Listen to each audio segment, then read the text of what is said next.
22 मार्च 1739, जिस दिन हिंदुस्तान को खून के आंसू रोना पड़ा। अक्सर कौन था वो शासक जिसने मुगलों की 7 पीढ़ियों से जमा की गई संपत्ति को एक ही दिन में लूट लिया, जिसके आगे मुगल शासक ने भी अपने घुटने टेक दिए? आज हम बात कर रहे हैं नादिर शाह के बारे में, जिसने हिंदुस्तान पर हुकूमत कर रहे मुगल शासन को तहस नहस कर दिया, जिसने 1 घंटे में मुगलों के 30,000 सैनिक मार दिए। दिल्ली पर अपना कब्जा करने के बाद इसने दिल्ली में इतना कत्लेआम किया कि 10 घंटे में 1,30,000 लोगों को मार दिया गया। हिंदुस्तान की धरती पर पहली बार मुगलों को किसी ने इतनी बुरी तरह से हराया था। अक्सर कौन था नादिर शाह? क्यों आया था भारत? किस कारण से किया था इतना कत्लेआम?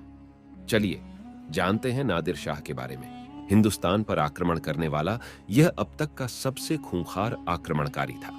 18वीं सदी में जिस समय प्रवृत्ति मुगल जानी की बाद के शासकों की अयोग्यता तथा अमीरों की खुदगर्जी के कारण मुगल साम्राज्य छिन्न भिन्न हो रहा था, जब भारत से मुगल अंपायर अपने बुरे हालात से गुजर रहा था, तब वहीं दूसरी तरफ फारस में घटनाएं घटित हो रही थीं। फारस की ओर से पश्चिमोत्तर सीमा पर आक्रमण की आशंका सदैव बनी रहती थी। फारस का शक्तिशाली सफवी साम्राज्य पतनशील था और उसकी राजधानी इस्फहान पर अफगानों ने कब्जा कर लिया था। फारस को अफगानों से मुक्त करने वाला नादिर कुलीन था, जो इतिहास में नादिर शाह के नाम से विख्यात है। इसी ने मुगल साम्राज्य को खोखलाकर पूरी तरह नष्ट कर दिया। 11 जून 1738 ईस्वी को नादिर शाह ने गजनी नगर में प्रवेश किया और 29 जून 1738 ईस्वी को काबुल पर अधिकार कर लिया। इसके बाद खैबर दर्रा पार करके वह पेशावर पहुंचा। पेशावर के मुगल हाकिम नासिर खान ने बिना किसी प्रतिरोध के समर्पण कर दिया। फिर 16 फरवरी 1739 ईस्वी को नादिर शाह सरहद पहुंचा। वहां से अंबाला अजीमाबाद होते हुए उसने करनाल की ओर कूच किया, जहां उसका मुगल सेना के साथ युद्ध हुआ। नादिर शाह एक क्रूर शासक था। वह अपने पड़ोस में अपने राज्य का विस्तार करना चाहता था। पश्चिम की दिशा में संतुष्ट होने के बाद उसने पूर्व यानी कि हिंदुस्तान की ओर ध्यान केंद्रित किया। हिंदुस्तान की अपार धन संपदा और शानो शौकत के कारण नादिर शाह भारत आया था। नादिर शाह को फारस का नेपोलियन भी कहा जाता है। नादिर शाह को अपने सैनिक अभियानों को जारी रखने के लिए धन की आवश्यकता थी। वह भारत की अपार धन संपदा से परिचित था। हिंदुस्तान से लूटा गया धन इस समस्या का हल हो सकता था। इसलिए भारत पर उसके आक्रमण का मुख्य उद्देश्य धन प्राप्त करना था। उसे मालूम था कि आपसी झगड़ों के कारण मुगल शक्ति कमजोर हो चुकी है। कहा जाता है कि नादिर शाह का भारत पर आक्रमण करने का तत्कालीन कारण क्षतिपूर्ति की मांग थी। 1737 ईस्वी में कंधार विजय के बाद उसने मुगल सम्राट से 1 करोड़ रुपए क्षतिपूर्ति के रूप में मांगा था। उसने यह भी याद दिलाया था कि हुमायूं ने ईरानी सहायता के बदले प्रतिवर्ष धन देने का वादा किया था। इस मांग का जवाब पाने के लिए नादिर शाह का एक दूत 1 साल तक मुगल दरबार में रहा और मुगल सम्राट की बराबर टाल मटोल करता रहा, और अंत में नादिर शाह ने भारत पर आक्रमण करने का निश्चय किया।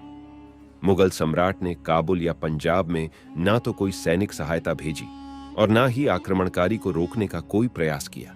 अभी मुगल दरबार के कुछ अमीर यह मानकर चल रहे थे कि पंजाब पर अधिकार करने के बाद शाह वापस चला जाएगा, लेकिन जब नादिर दिल्ली की ओर बढ़ा तो सबके हाथ पांव फूल गए। तब मुगल सम्राट ने मराठों राजपूतों से सहायता मांगी, लेकिन किसी ने भी सहायता देने में कोई रुचि नहीं दिखाई।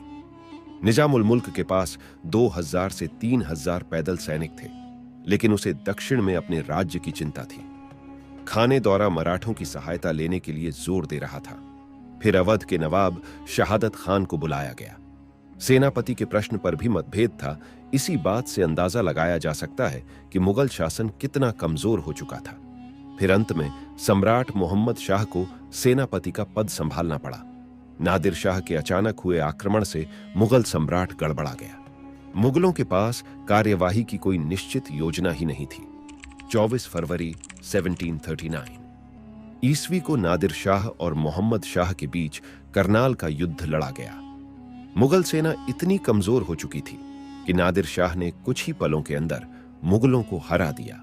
युद्ध समाप्ति के बाद नादिर शाह दिल्ली की ओर बढ़ा और 20 मार्च 1739 ईस्वी को दिल्ली पहुंचा।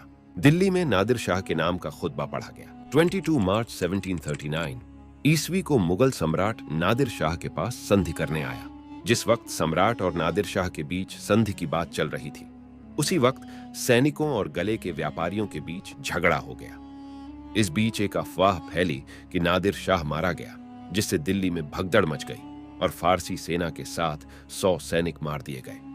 अपने सैनिकों की खबर सुनकर नादिर शाह क्रोधित हो गया और उसने कत्लेआम की आज्ञा दे दी। यह नरसंहार करीब 10 घंटे चला, जिसमें लगभग 1,30,000 लोग मारे गए। दिल्ली की सड़कों पर खून की नदियां बहने लगी। यह मंजर देखकर मोहम्मद शाह और वजीर कमरुद्दीन के निवेदन पर आज्ञा वापस ली। नादिर शाह दिल्ली में करीब 57 दिन तक रहा और दिल्ली को जी भरकर लूटा।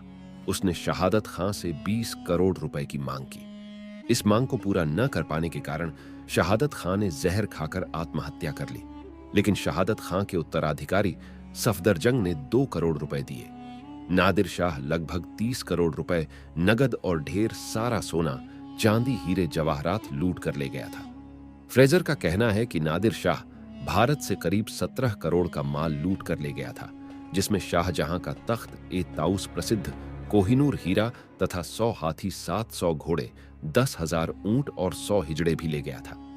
नादिर शाह का आक्रमण मुगल साम्राज्य के लिए भीषण आघात था। इस आक्रमण से आर्थिक हानि के साथ साम्राज्य के पतन की गति तेज हो गई।